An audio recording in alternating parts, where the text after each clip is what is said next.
Good morning, everybody. This is Carrie Goetz with another edition of our podcast. Today, I am super excited to be interviewing Nancy Novak. I've known Nancy for quite some time through Infrastructure Masons and some other work supporting women in the industry.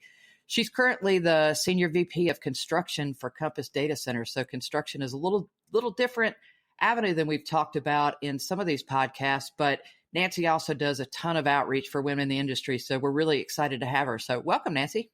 Thank you so much, Carrie. Glad to be here. Thanks. So tell us a little bit about yourself and kind of how you got into this industry. I'm sure you didn't grow up thinking, I want to build data centers. No, and the data center angle is a very fun story, but I'm going to start out just by talking about construction in general. I am one of four girls in my family, and my father was a semi-pro football player, Marine Corps sergeant, and worked as a general superintendent for, at the time, the largest firm in the world called Morris Knudsen, which you probably have heard of. But he had all girls, and we would spend a lot of time on job sites with him because he worked globally. So we would go out and work on summertime, which, by the way, is a great summer job because it was good money for us, and we just got really familiar with the construction sites. So I always say that he's the one who led me to the industry. Obviously, the first job I ever did, I did with him. It was tough because he's, a tough boss. But I just fell in love with the construction industry, and I literally out of high school, that's where I started, and that's where I stayed. My first degree was in architectural design. I just love the way that, things come together and being able to start with an idea. And then, it's kind of like watching a kid grow up when you get to see it all done and complete at the end of the day. Well, yeah, and I had to say, my dad did a lot of military work, so I spent a lot of time working on military bases, and we moved frequently. I mean, after I started my career, I've moved. The kids have counted 17 moves with kids in tow. So, but a lot of that was because I was a bit of a job chaser.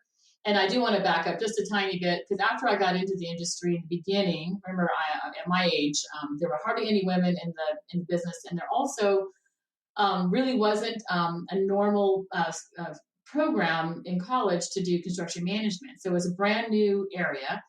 And working with the government, I started out in quality control, where they allowed you to have certain years of experience in lieu of a degree. And then when that started to go away, I was forced to go back to school and earn a degree. And by that time, fortunately, construction management was a thing. And that's what I ended up doing.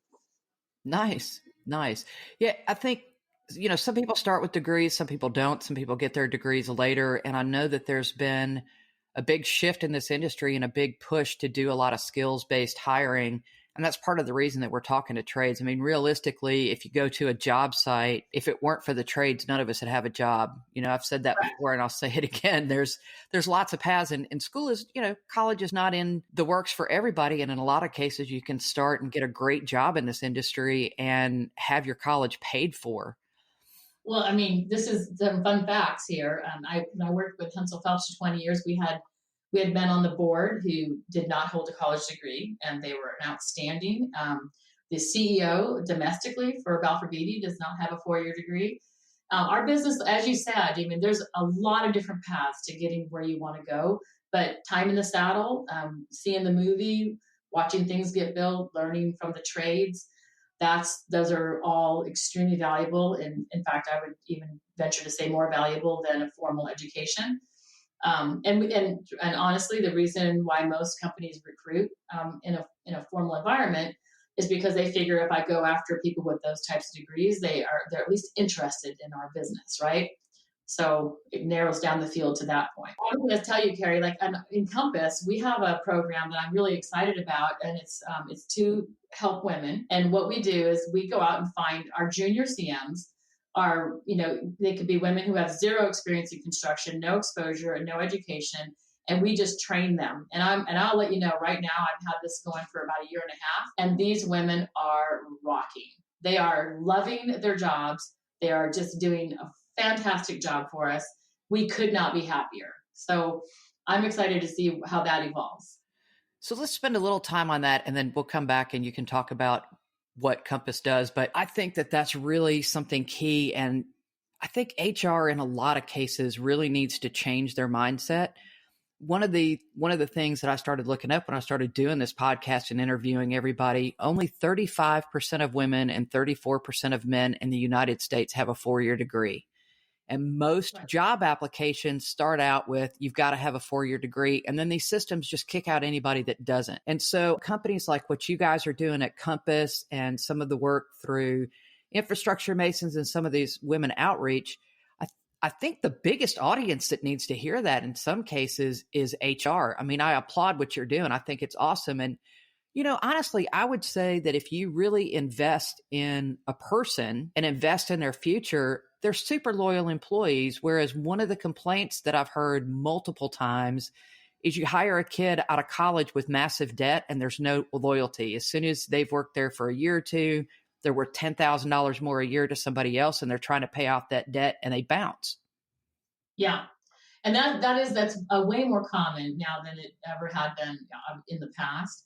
But you're spot on. I mean, what it really takes to make it in our industry is passion and excitement and liking what you do and and being able to be nimble around that and wanting to continually learn. I mean, when I recruit, the one thing I always say, and I literally just got interviewed by another publication over this interesting viewpoint about the construction industry.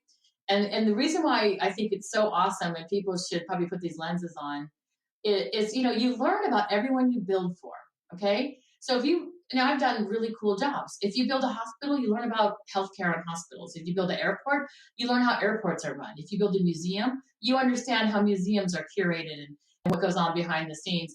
And if you build a launch pad, which I have done, you learn all about space and launch vehicles.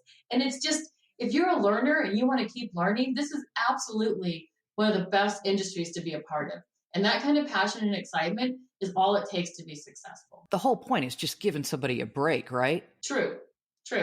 And that's exactly that. You're right, because a lot of these young women that we're hiring, they never thought about going into this business. And so we reach out to them and say, would you be interested in giving it a shot? And it's great because, I mean, they're out there talking with all the tradespeople. They're learning so much. They're enjoying their job, doing such a good job, getting up on the equipment and trying it out and, asking really good questions. So it's just been fascinating, but a career that they never thought would be something that they would consider or be able to enter. And this, I'm talking about, more of the in the field, but office staff. And I know that we also want to talk about the trades because we need women to fix we need women desperately to help fix our trade shortage for sure. We need women to fix a lot of things, but I digress. But that's a good point. I mean, there is some amazing artisanship that comes in the trades. And I think in this country, we've really done kind of a horrible job of supporting trades. A lot of the trade schools have closed. A lot of the 2-year programs have closed. I know Micro is doing a good bit of work, trying to bring some awareness back to that. But, 4-year college isn't there for everybody. And I was on a panel with a fellow from one of the big hyperscale data center, folks. And we were talking about this and it came up about building diversity. And I said, well, one thing we need to do is we need to stop requiring degrees from everybody because women make less than men. And if somebody has to leave and be a caregiver, it's more often than not going to be the woman that leaves because she makes less money. And, we really need to start investing in women and figuring out what they do. And, maybe she's got 4 years experience, but if she's got 4 years experience, that's to me a better employee than, like you said, somebody with a 4-year degree and no experience.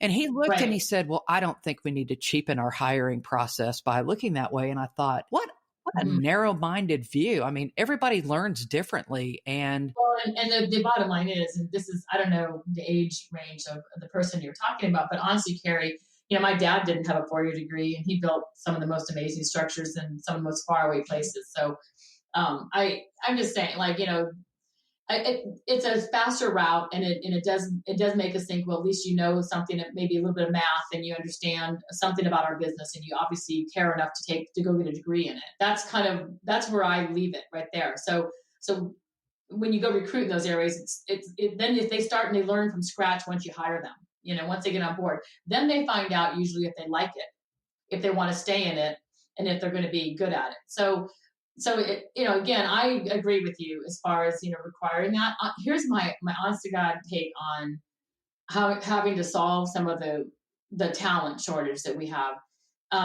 If we can solve, for all the reasons why people don't want to go into our business, for all of the, the inconveniences of having, the elements on a construction site, the hostile environment, the silos of different responsibilities, the weaponization of contracts, the way we, the brute strength required to put work in place, and just if we can solve for those things, we'll have solved for the diversity and inclusion part, and vice versa. So what keeps people out of our business, frankly, is the fact that there's a lot of things that we need to fix. We need to change how we do business. But, it's going to take more people with the foresight like you have to really do that, because, most jobs are filled through networking. And who do we network with? We hang out with, people that are like-minded, that do the same kind of stuff that we do. And that's not always conducive to that change. No, I totally agree with you. That does make it difficult. And this is what's interesting that I realized a few weeks ago. Since I talk about this all the time and I'm constantly going to different organizations and having this discussion, I start to assume, like most humans, that this is very common knowledge. And it always shocks me to learn that it's not common knowledge at all. And when someone asks me things like, well, explain to me how diversity can add more to the bottom line, I'm kind of like, oh, well, okay, sure, and, thinking that this is something that everybody should be aware of. But since I'm focused on it, because it's more, for me, it's more normal. It's normalized, right? So, but yeah, and I have to tell you, so I was going to talk about construction versus data centers. So you're right, Carrie. When I go to different conferences and I sit on panels, I am normally one of the only people who's in the actual construction industry versus, data center operations and all the other, supply chain that goes with data centers. So my data center experience is a little bit unique, and that is, I retired from Hensel Phelps when I was 47, and I took about 3.5 years off and did a lot of traveling. During that time frame, I went to conferences that were outside of our industry that were very prestigious, like the Wall Street Journal conferences or the Fortune Media conferences, and I tried to learn about diversity, and I just met as many people as I could who could give me insight.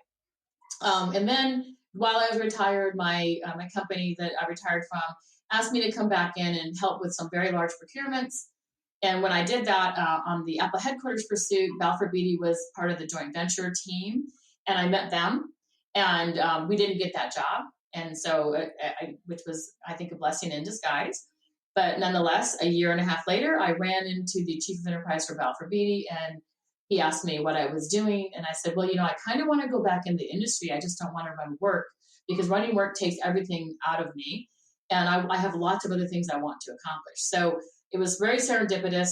They hired me as the national VP of operations to try to help them become one national firm, since they had acquired numerous firms over the past decade in the United States.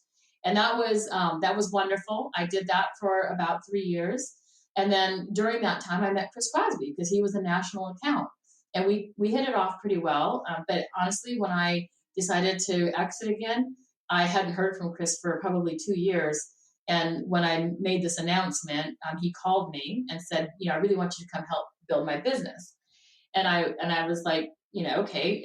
I said, well, first of all, I've never been fond of building data centers, because data centers really are hard on the trades. They're hard on the staff. They're always running triple shifts. They always want everything yesterday.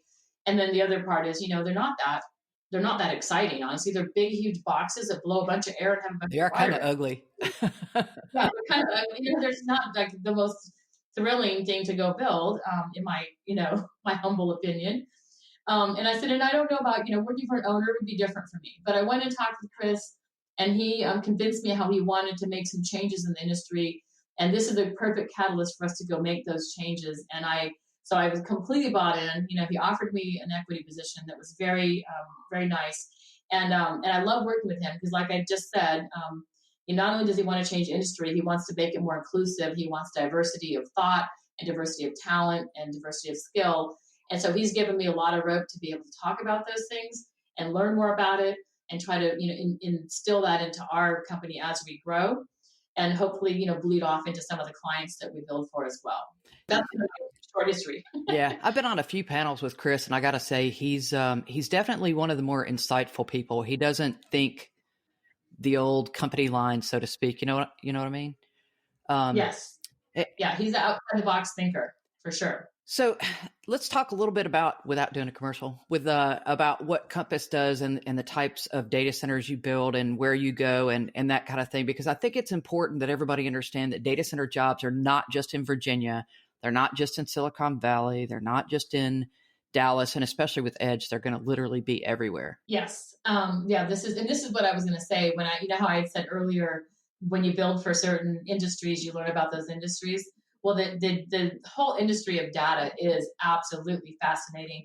The structures might not be that exciting to look at, but the world of data is changing so rapidly, and it's so exciting to be plugged into that has fulfilled my curiosity quotient for what I'm doing now. But what Compass does is we have a lot of fun building data centers all over the nation, and right now we're in Canada as well, and our plan is to continue expanding. We have 3 primary prototype models, and since my boss is a James Bond fan, we named them after James Bond movies. So we have a Skyfall, we have a Thunderball, and we have a Moonraker, kind of small, medium, and large. And what's great about them is all 3 prototype models can be, they're pretty much a kit of parts that can be site adapted and organized in a way that can suit, a client's need fairly easily, from a suit to build, or build a suit. I'm sorry, that was was one of my slips. But yeah, construction, post-construction, right? Yeah. So when we go in and we go to and someone says, well, I need a bigger office, or I need, something, I need to reconfigure something, it's not difficult for us to adapt to that in a very quick manner. But one of the strategic things that we do, without trying to be too much of a commercial, but I think this is great because it does also bring into the discussion the diversity and inclusion. We focus heavily on offsite manufacturing, which I know everyone says they do. I have probably personally toured 90% of the manufacturing plants across the nation that do mechanical, electrical, so I can kind of see hands-on where people are at with this. So we focus heavily on that. We have a strategy where we work, we have a huge campus in Arizona, one in Dallas, and one here in Virginia. And then we have a lot of the Skyfalls, in many different states around the nation. And what we do is we kind of stage our long lead items through this offsite manufacturing approach strategically so that we can, deliver a lot faster. So speed to market, we know it's important in a data center. And as I said earlier, I don't like how that sucks the life out of the trades and the staff.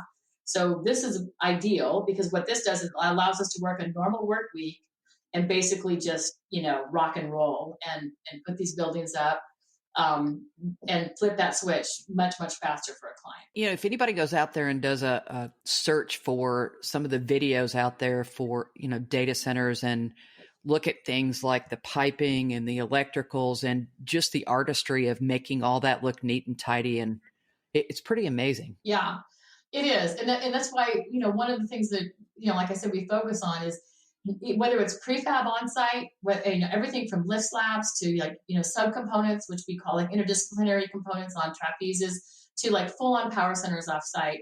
What we're trying to do is make it a safer work environment, a tidier work environment, a more efficient work environment.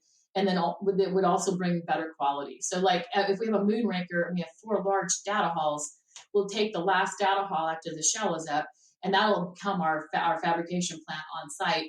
So the tradespeople can work at, waist level and not be, on their knees where it's, more dangerous. And they can work together collaboratively in an interdisciplinary environment to be able to be smart about how we not just model things, but put everything to scale and then fabricate something so that it can go in a very smooth cadence. Does that make sense? Yeah. And I mean, I would argue that having your input is probably a big chunk of that, right? So a different way of looking at things, a different mindset for how things get put together, and, better conditions for people is not something that has historically been considered in this industry at all. Yes, I totally agree with you.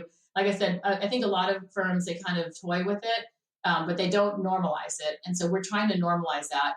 and become more productive in a manufacturing approach, on-site, off-site, and so on and so forth. The construction industry has been flatlined when it comes to efficiency and production for the past 3 decades, and so it's shameful, and it's I think it's something the industry has to change. And I'll be perfectly frank, our clients are looking to disrupt this, and if the construction industry doesn't want to figure out how to solve that, our clients will solve it for us. And so I keep telling, I go to offsite manufacturing conferences and things like that. I tell these, contractors that you have got to figure out how to normalize this in your business so that you can service these clients who just, the only thing keeping them from expanding is putting work in place. And trust me, they're not going to let anything keep them from expanding. Oh, yeah, without a doubt. I mean, this industry as a whole is just growing so fast. We're really sort of at a brink where the status quo isn't getting it anymore. People they're wanting better accountability for power, and they don't want to have pass through power. They want to know where every little kilowatt's going, and they want to be better environmental stewards. And from a work life perspective, they want things to be built safer. They want people to be happier because attrition is ridiculously expensive. And it is. That's a good point. It's a very good point. And, just having predictability is huge. And nowadays, since technology is so exponential, we have to embrace it even harder to try to figure out how to have more predictability so people can balance their lives and clients can figure out, what their business models have to look like and deliver to their clients, right? And we talk about predictability, right? So artificial intelligence is a huge part of that. And, one of the things that's been proven is that AI carries the bias of whoever codes it. So back to your whole diversity thing, it becomes extremely important as we start letting computers think for us to make sure that we have input from everyone. Yes, this is something I know that Google's working on quite a lot, but it is fascinating because I went to a cognitive bias, forum that was talking about this artificial intelligence conundrum, and it is, there's both good and bad. I don't know if you've seen like Elon Musk, talk about it, but I've read quite a few books on it, and I'm excited to be alive while this is happening. It's a little daunting, but it's a train that no one's going to jump in front of. I mean, it's coming down those tracks, and you have to figure out how to embrace that. And to your point, if we're going to come up with better technologies that are more sustainable, more from an energy usage standpoint, or any other, eco-friendly way to build stuff, and also be able to, accommodate artificial intelligence which is a far denser way of processing data. So it's heat, it puts out a lot of heat. But if we want to get really technically able to manage that stuff, you're going to need the best of the best. You're going to need the best talent you can find in the world. And it's just crazy to leave half the population on the sidelines for that. Well, right? Exactly. And we talk about 4-year degrees, right? So there's no diversity of thought if everybody learns the exact same thing. No. And I love to talk about this because I like to have fun when I speak, and when I do different conferences, and I'm always like, this is just it. Like, you can't put on other people's lenses because we're human, right? I mean, so you have to have them in the room to see through their lenses. We only know what we've been taught and what we've experienced. And that's all the human brain can know. It can't know any more than that. So if you have a bunch of, white or Caucasian males, in a boardroom, and they really want to be innovative, and they want to try something new, each one of them, they might have some diversity when, like, which school they went to, or whether they were raised in the country or the city, or whether they have traveled around the world. And so they're all going to bring different, diversity of thought, but they're still all going to be, in that group that has been treated their entire life like a Caucasian male, which lends, what's normal for a Caucasian male versus, what would be normal for a diverse male or female, right? So again, they can be great people, have the best of intentions, good-hearted, really, really, really, really want to innovate. No way can they put on someone else's lenses unless that person's in the room sharing those thoughts. And even a lot of the college curriculum follows the same exact, they use the same textbooks, they use the same teaching methodology. And so, when you hire these kids straight out of school, they've learned one way. And most businesses will tell you that even if you hire somebody straight out of school, you've got to retrain them anyway. And you've got to teach them your way of doing things. I totally agree with that. Yeah, I But that becomes totally agree. a big difference in the inclusion part, right? It's one thing to bring all these people to the table, but you really have to listen to them to be inclusive. Well, that's another excellent point, Carrie. You know, inviting someone to the dance is one thing, but you know, getting on the dance floor is a whole nother thing. So yes, inclusive means, you know, decision making power and, you know, being able to contribute in a way that matters. So 100% agree with that. You know, some of what you're doing, taking women that haven't really had that college experience, I think brings kind of an extra level of diversity, right? Because they're learning things on the job in a new way. And, you know, you can teach safety and, Oh, and that's some right. of the important stuff, but, you know, just being able to light up that light bulb and see what it shines on is such a cool concept. No, very good point. Very, very excellent point, honestly. And I didn't even think about it. That's why I love doing these things because I always learn a little bit. I get some nuggets out of every presentation and every interview I do. But you're absolutely right. The women who haven't been taught the same way by everyone else in the same curriculum they're learning this in a whole different approach, and I think it's going to be fantastic. And you know, I just think it is.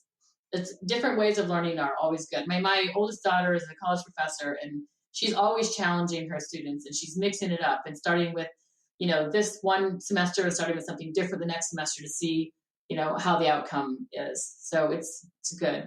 Good professors do that for sure. You know, I'm certainly Mhm. not downplaying education. I think it has a role, but I definitely think if we're going to start solving some of these problems, we really have to start looking outside of that Yeah, curriculum. you have a good point though, Carrie. I'm not saying, I mean, because my daughter is an English literature professor, so she's all about critical thinking and trying that stuff. But honestly, the curriculums have all been written in a certain way, and that's what's available and that's what's used. And I absolutely think it stymies us from going outside the box and trying to approach things and problems from a different angle. So it's all good. I mean, both, you know, you can't have one without the other, but both is better. Oh, sure.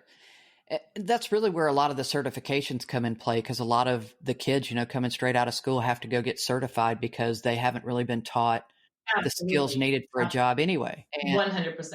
Absolutely. Yep. I think we're really kind of looking at an era where HR needs to step up to the plate and start thinking outside the box. I'll give you a good example. I was talking to somebody just the other day, one of my mentees that said that he was up for a job and the HR person could not get over the fact that he didn't have Oracle CRM experience. He had experience with 3 other CRM packages. And, you know, you never want to say that to somebody that writes CRM, but they basically all do the same thing, right? And, Right. but just couldn't get passed on because HR doesn't have that technical expertise to really stand out and do that. Well, And I think, that's what I was going to say. I was going to say exactly that. It's like they sometimes don't understand really what is needed because, you know, the operational people or the people who are, you know, I mean, the front lines or whatever, they're looking for certain attributes of, you know, these employees that can learn on the fly, you know, look at things from different angles, understand the concept behind something, maybe not the exact software, but and I'll give you a good example. When we look at field engineering as an example, I remember back when I was in the field, you know, we used a program called Terra Model, and then it moved into like a software called Kogo, and you know, and they keep advancing these software products that can, you know, give us good details for layout and 3-dimensional dimensions and all that, or you know, just ways to do work. And my whole thing about that is every superintendent out there can't continually learn every software product, but they know how to use the software, apply the software, you know, delegate the duties that go along with that. But it is super hard in today's world to be to be an expert in every product, right? sure. So it's the attributes you're looking for. You know, that You have brings to up a point when you talk about delegation. A lot of that stuff and a lot of the tasks get delegated to people that may not have those 4-year degrees, right? That's really where the trades can come in play and really where people have the opportunity. Because if you start out as a plumber in construction, first off, you're going to be making probably more money than I'm making, but but there's a lot of other jobs around you, you know, that become part of that frame. And one of the interviews that we did in this podcast, there was a study that was done and determined that most children decide what they're going to be when they grow up by the age of 7. That's their frame of reference for all the careers and what's in their possible path as they grow up. Yes. Yeah. Yeah. No, I mean, I love this. I mean, to me, I'm a data person. I love data. Right. So, and I think here's the other thing I wanted to bring up about that, because women have only been in the workforce really in full, like in droves coming in around the 70s. So like we don't have that many decades of data to fall back on. But when you look at all these studies, like you're talking about, it's fascinating to see the data points of how, having that diversity and putting women in decision-making positions has really, correlated with, better ROI and better work environments. And I see this data and I think, gosh, there's the business case. Why is this so hard to do? Right? Yeah. Well, if you don't surround yourself and you don't put anybody in your frame of reference that brings up diversity, to your point earlier, you don't really get it's a problem. If you and all your buddies are sitting around drinking beer talking about the company and nobody said, hey, how come the only female you have on the board is either in HR or finance? Yeah.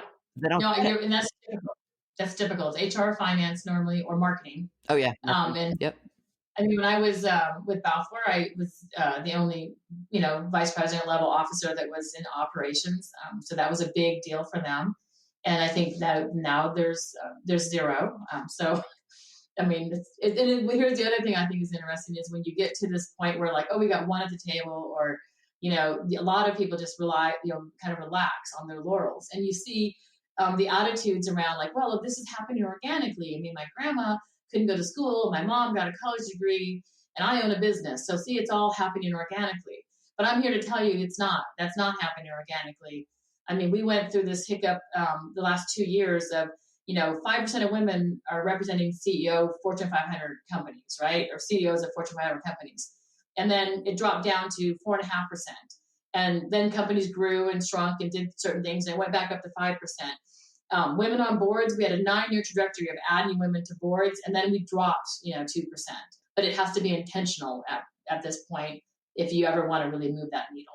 Yeah, that's actually, probably the key point is that it has to be intentional. It has to be a conscious decision to make a difference. In fact, I read just the other day that David Solomon, who is the CEO of Goldman Sachs, said that Goldman Sachs will no longer take a company public unless they have at least one diverse person on the board, with an emphasis on it being a woman. And he even went so far as to say that they had a vast network of women that they could help somebody find a woman to put on the board. But over the last 4 years and the studies that they've done, companies that had at least one woman on the board performed significantly better for the stockholders. This really just highlights the fact that diversity is so important for the market as a whole and the profitability of that company. I'm sure you can say the same thing, but I've been on some of these women's panels too, and it seems like dads are the most involved and the most engaged because they want a better world for their daughters. Oh, you hit that on the head, Carrie. I mean,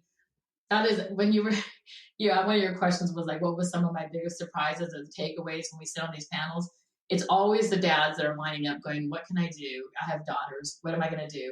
And I'm not laughing about it, but it's kind of like the whole, the full circle thing. Because now it's personal, and they have to look at this from a personal perspective. I do also want to point out that I get asked quite a bit, like, why am I focused more on women and not all diversity? And I always tell people, well, women do represent all diversity. And I just figure if you can solve the problem for that group, which is somewhat obvious, you will have improved everything. So it's that whole, the tide rises all boats kind of thing. Sure. Diversity is different to everybody, right? So diversity of thought is getting a young person's idea, getting a woman's idea, getting people of different ethnicities and backgrounds. And there's a whole thing that goes in there. But like you said, you can't solve it all at once. And that's the reason this podcast series is really kind of focused on 3 specific areas to try to help. I mean, a third of our workforce in this industry is going to retire within the next 5 years. Yeah. And that's, wow, that's huge. Isn't that scary? That's huge. Yeah. Yes. I was going to use that word scary, but yes, it's huge. Yeah. And so to the point about dad, what can I do to make a difference? You can put role models in place for your daughters to look up to. That's a heck of a start right there. Yeah. And that is a big deal. Like, the other thing that, we kind of talk about a lot is the wage gap. And in construction, you don't see as much of that, especially in the trades, because it's mostly classified labor. But there's only 3% of the trades are women. So, you have that issue. And then where the big gap comes in the salaried positions is not so much in the wages as it is in the advancement. And the other part, when we go back to the organic part, if you can put women in the leadership positions where they're in the decision-making roles, you will not just fill the pipeline, but you will start building that ladder to advance women into these companies. But that's key, and it can't just be one of them. There's strength in numbers. We need advocates, whether men or women, but we need advocates at the table. I strongly believe that advancing women is the most important thing. I mean, we already represent half the workforce. We're currently earning half the degrees, but yet we only earn, less than 10% of the wages globally. It's skewed. It is. It's really a terrible thing. And I've seen a lot of support for women really helping other women. So like my company, that the charter is 50% of the employees will be female and 50% of all partner referrals will go to women or diversely owned companies. Because, there's a lot of people that do lip service. You talk to people all the time, and they're like, well, we tried to hire a woman, but it got difficult. And so we didn't. And it's like, well, pay a relocation fee or let somebody work remotely. I mean, with technology today, there's no reason that somebody has to be up under your nose all the time. In some jobs, in a lot of jobs, you can support that remote workforce. That's one of the things, Carrie, that's kind of kept our industry from like really embracing that, the changing how they do business, because they say, well, we have to go build jobs. You have to be there. You have to be present for it to happen. But that's why I'm like, well, okay. But there's a lot of things we do where we sit in front of our computers, and we could be home doing that. There's lots of things we do from a design standpoint and a management standpoint that are definitely remote opportunities. And then there's the massive component of offsite manufacturing, which is really that has to get normalized in our business in order for us to improve. And that allows you to have a controlled environment with you can put a daycare on site. It can be 9 to 5 type of a job. And that's really where I see now as I tour the nation, where there's a lot of emphasis, but we're a bit behind the curve. And there's one or two companies that have gotten ahead of the game and invested heavily early, and they're bursting at the seams right now. The ones that are just getting caught up, yeah, they're looking for work, and they'll get it. So I feel very optimistic about that happening. But changing our industry, instead of asking women to change or asking diverse employees to change, let's change how we do business, and let's normalize that change. And then let's also be neutral when it comes to, family leave and, giving people benefits, so that women in particular, when they get hired on, aren't, the back of someone's systemic brain, they're thinking, oh gosh, if you go have a kid, you're going to leave me for a few months and I might not get you back. Well, let's neutralize that, and let's allow both men and women to leave when they have children or have needs, family needs like that. So that way, in the back of whoever's hiring, this person's mind, they have that risk no matter who they hire, right? Right. Well, and it is, it's kind of a catch-22. And I definitely agree that fathers need to be able to, take time off and for life events. And some of that's protected, but it's not protected with pay. So, well, this is what's, I think, fascinating. So I stay in touch with a lot of the leaders, in the construction industry. And I was just talking with the VP of not business development, learning and development with Balfour Beatty. And she told me that they did a study about what it would take to do this neutralized policy where they could let people go and, take paid time off. And she said, well, we actually studied like how many people would be using this policy and at what times. And we kind of were conservative about it. It was pennies compared to the big picture, compared to their overall overhead. Now, they're a big company. So I'm sure, like, this is why most rules are, if you have less than 50 people, that might put a big dent in your budget, and you have to think about that. But for the large companies, this is a huge benefit that will help women immensely, and will also help them not have that attrition that you mentioned earlier that is so costly. Well, and you talk about benefits. There's a lot of companies that will pay for your college, but they won't hire anybody that doesn't have a 4-year degree. Yeah. you know, Yeah, that's a good one. Um, but it very much is, an organic thing. And just being able to have these discussions and bring it to light, if we can just get the right people to listen, it is a quality of life. And like we talked about, the cost of turnover versus the cost of taking care of an employee that is on your payroll already it's so much cheaper just to take care of that employee. I saw a study not long ago that was like, I want to say that they had determined the cost of this benefit was going to be potentially $20,000 per employee over lifetime, but one employee turning over was $150,000. Oh yeah, I did a study on that when I was with Hensel Phelps, and we figured out that when you look at the investment in the training, and over years, it got bigger, but for a management level, I mean, it got up to over $300,000 that you were losing through that attrition. It was huge, and as necessity is the mother of invention, right? So we want to get more innovative, we want to get better, we want to get more efficient, and that's why I'm looking at the perfect storm of demand right now in our business. And I'm like, so we have this necessity to bring in more talent. And as we all know, the statistics are showing us that, a third are going to retire, and we don't have a big, a pipeline behind us here. So there's this necessity, and shame on us if we don't take advantage of that to really disrupt our business and make it better. And you talk about not just the cost of attrition, but a lot of intellectual property leaves when somebody leaves too, because you can't erase somebody's brain just because they left your company. And yeah. It's hard. It's intangible. It's hard to even quantify that, right? People say, well, so-and-so's under a non-compete, but realistically, non-competes are almost impossible to enforce because there's no judge out there that's going to tell somebody they can't feed their family. Now, you can control like what customers they go into, but in order to enforce, you got to take your customers to court too. So, that's not litigating a solution is not an actual solution. No, I agree. That's another one of those, customary things that we do. But I have to say that for sure, like you said, that intellectual property, not only is it you lose that person who has that is really hard to quantify, but then they go contribute to a competitor with it. So it's really hard to wrap your arms around what the loss is for attrition, but we all know attrition costs money, and nowadays it's more normal for people to swap, to change places, especially in the tech world, especially. I did an article recently for one of the industry publications, and the attrition for women in this industry is 67%, which is horrible. Yes, that's tech as a whole. And of that 67% that leave, the number that leave the industry completely, where you just lose all of that talent, all of that, training, all of that input, is the majority of those women.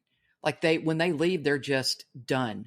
Because, and a lot of it is, people talk about work-life balance, which I'm just going to say I think is non-existent. But, you just have to figure out how to manage that. But, if we're going to attract people or try to attract people to the industry and then make it so bad that they just like leave it as a whole, we really have a lot of work to do, I think.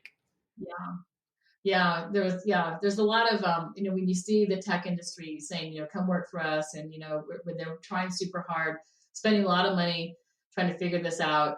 There was this one meme in a gymnasium where they had one of the tech firms had a sign up that said, come join us, we're, blah, blah, blah, all the good things about our company.